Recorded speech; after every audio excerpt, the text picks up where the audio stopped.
Well, hello everybody, I am back. I actually ended up taking 2 weeks off, which was totally fabulous, totally fabulous. We're also getting a little bit different view of this room. Same room, just a little different view. See my little buffalo? Actually, I bought that buffalo I'm not even kidding, 20 years ago when I really couldn't afford it from a really famous sculptor. And I bought it because it had a cute butt. Yeah, I did. Totally did. I still love it, by the way. Little alabaster buffalo. The sculptor's name is Just Avila. Some of you may know him. I bought it in Santa Fe. So anyway, that's neither here nor there. But let's talk about what happened while I was away. I got to go on a fabulous writer's retreat. And I chose that week just to take time off. And it ended up being 2 weeks of time off. Technically, it was 3 weeks. Because I had pre-recorded one of my videos because my daughter was going to be here from Raleigh, and she was, and it was fabulous to be around her for a week. And then the next week I went to the writer's retreat. We had it at Red River, New Mexico. Those of you that are familiar, it's a little ski town. It is about an hour away from where I live.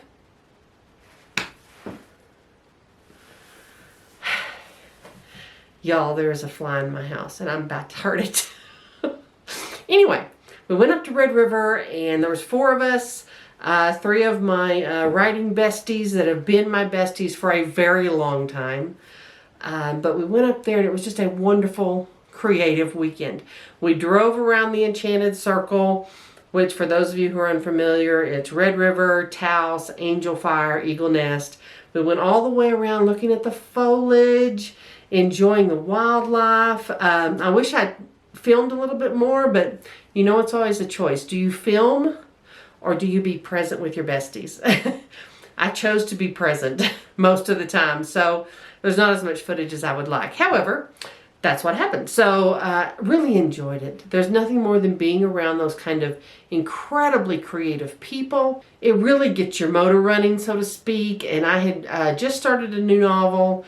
I'm now 50,000 words into that novel after just a few weeks. It's flowing wonderfully. And I'll be talking more about that over on my Patreon page. One of the things that also happened, and I know some of you wanted an update on Miss Gracie Maybell. She's doing great.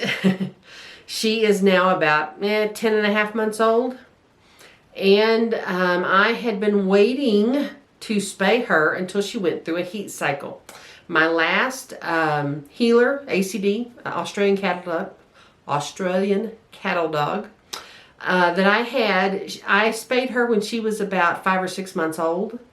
And by the time she was about 3, she'd gotten to be a little bit incontinent. And that can happen sometimes if you don't let them mature enough and get those hormones. So in consultation with my vet this time, she suggested I let Miss Gracie go through a heat cycle and then get her spayed, or have her spayed by the time she's 1, whichever came first. Well, I've been waiting and waiting and waiting and waiting and nothing. Okay, Gracie May is still little bitty. She barely weighs 32 pounds. She's very small, and she just never had gone into heat. So of course, I planned to get away and go to a retreat, and right before I leave, Gracie goes into heat. Now, if you've ever had a dog in heat, it's a little messy. Can be a little messy on your furniture and whatnot, and so I kind of hated to leave her with a friend. But this friend is very creative, Melissa. She's very, very creative. And this is what she came up with.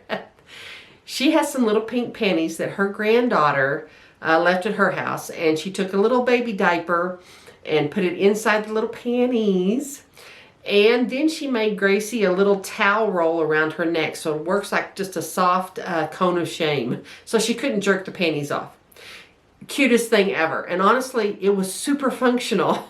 And of course, then she let Gracie play outside without them lots during the day, so it was no big deal. It worked perfectly.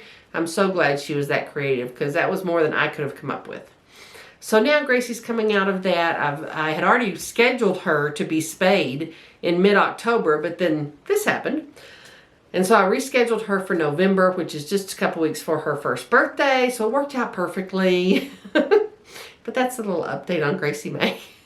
So that's going on. But one of the things that is also going on, and I have a copy right here.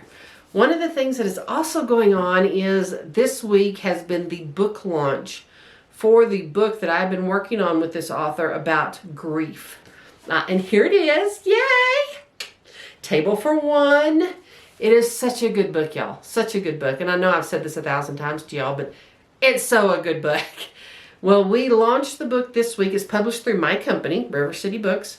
We launched it this week, and today she hit #1 in several categories on Amazon. The book is selling so well. People are loving it. If you haven't gotten a copy, there's a link below where you can get your copy from Amazon. But if you know of anyone that suffered the loss of a spouse especially, this is a wonderful book. And Linda goes through, this author's name is Linda Domus. It's like everyone I know is named Linda. How weird is that? But this talks about Linda's own personal experience losing her husband and what she had to go through. And so, you know, if you know someone like that, the holidays are coming up, this is a great gift. Or it's good just to give to people you think might use it or be helped by it. But anyway, the launch is going so well. I am super proud of this author. So yeah, get you one if you can. We also did a book trailer, a little video for this book. And I'm going to put that little trailer at the end of this video. So if y'all want to see that, you can watch to the end, and it's right at the end of the video. It's like a minute and 15 seconds. But that was really fun to put together too, I have to admit. I love doing those and helping with those, and you know, helping the designers and getting all the footage, and it's just wonderful. And Linda did the recording for it herself, so the voice you hear is the actual author's voice, which is a nice little wonderful personal touch too. So let's see, what else is going on? Oh, there are many things going on. I have come up with some things that I really want to talk about on this channel. And some of them are kind of difficult things. And I kind of debated back and forth. Do we want to be all happy, or do we? Well, you know, the truth is the world isn't all happy right now. That's the truth. So I am going to be tackling some more difficult subject matter over the next few weeks, but it's reality. So, I mean, it's nothing y'all will be surprised by any stretch of the imagination. But some of that came from talking to my writing partners and talking about what's going on in their life. Most of them are in their early to mid 70s. And so most of them are working writers. They're not really retired because, you know, writers never retire. We just don't. So we had been discussing and talking about the various issues. And so that was really productive as well. So anyway, I just wanted to do a quick video today to let you know, yes, I'm back. And I am doing more content for this channel. I'm going to be doing more content. I already have several recorded of my Cooking for One channel. So I'll be putting more things up there because I took a break from that channel too. I took a complete break. But it's really great to be back talking to you all and being able to communicate again. And so I look forward to the fun stuff we're going to be doing and some of the difficult subject matter we're going to be talking about. So if you like my vids, please like and subscribe. And you can hop over onto my Patreon page for more information and more in-depth videos. That link is below as well. And for those of you who are already patrons, thank you so much. It helps support this channel. It's really encouraging to me as a creator to have patrons. So thank you so much.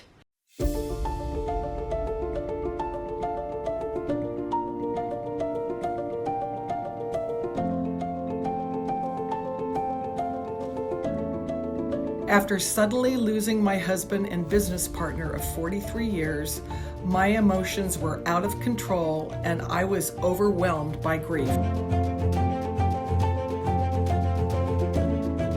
I looked everywhere for guidance, comfort, and a how-to manual to help me deal with the loss. I wrote Table for One to be that guide for others to cope with grief and heartache. Knowing what to expect in basic terms can give you hope for a better future and a fulfilling life after losing a loved one.